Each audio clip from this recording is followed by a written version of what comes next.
Well, if you're more of a Broadway show person, our Leigh Scheps has you covered. We cater to all here at the diner. And good morning. We were talking about how amazing it is to see a Broadway show and just how inspiring it is. Yeah, it's talking about live concerts to live theater. There's nothing like sitting in a Broadway theater witnessing this theatrical event on stage. So I'm going to talk about, if you're planning a trip to New York City, what do you need to know about buying tickets? And actually what's really interesting is that 45% of people living in other areas of the United States made up Broadway attendance in the 2023-2024 season. 45% outside of New York City. Yes.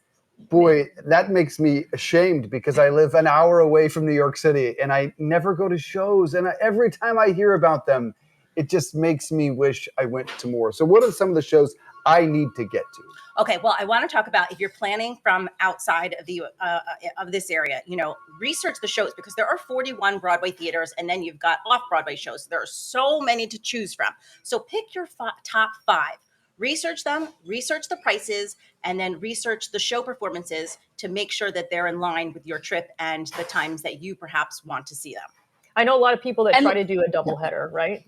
Yes, they go to the 2:00 matinee and then they go to either the 7 or 8 o'clock performance. Sorry, Allison, go ahead. I used to do that when I was a school kid. We used to go into New York and go see 2 in one day, and it was great. It was so wonderful. But Leigh, so what do they need to do in terms of how they can get the best prices? Is there a day or a time that's less expensive? Okay, so there is no day or time that's less expensive. For example, like Tuesdays, I guess if you book airline tickets, is always a good day for that. Right. There's not anything like that on Broadway. But my suggestion is, pick the top 2 that you want to see. Popular shows like The Lion King, Aladdin, The Great Gatsby you were talking about is popular, Wicked.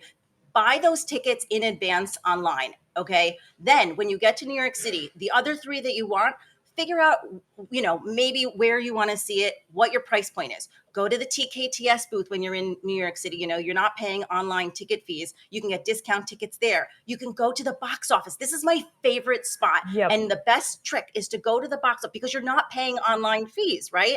And then also some shows offer rush tickets. So you go in the morning, $45 rush tickets, right? So this is, they do sell out. So you got a lot of people wait in line for certain shows to get those ticket prices, but they might not necessarily be orchestra. They could be all around the theater.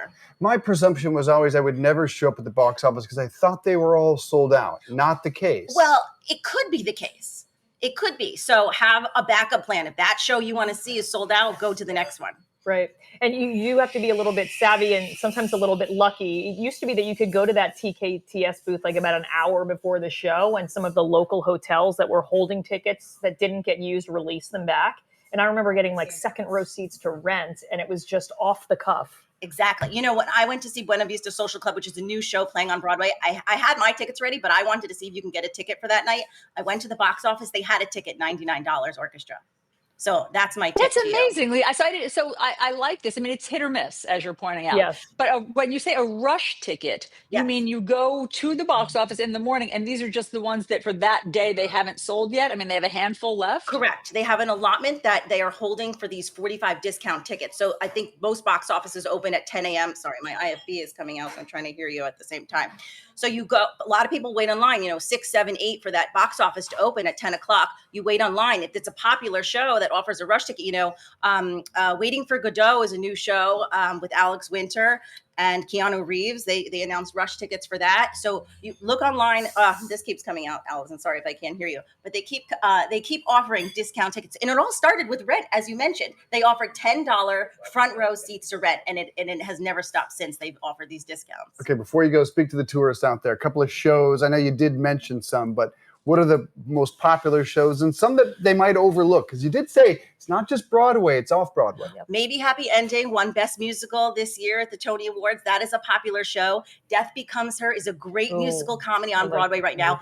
And Harry Potter and the Cursed Child, I want to talk about that because the Malfoy from the movie is joining the show in his role. Tom Felton is going to be starring in Harry Potter and the Cursed Child. So that's really insane because you don't usually see a movie actor stepping into the role on Broadway. I don't think he could do any other role because I can't see him as anything but he's so perfect. I know. Yeah, that's his life, man. We're all Harry Potter fans. Yeah. I want to see Mamma Mia, though. That is the only show I need to see. When are you getting tickets for your daughter? I'm We gonna- keep talking about it. Let's go. I'm going to just Do it in the break. you do the rest of the program, and I'm going to get to work here. Thanks so much for joining us, and have a great weekend. Thank you.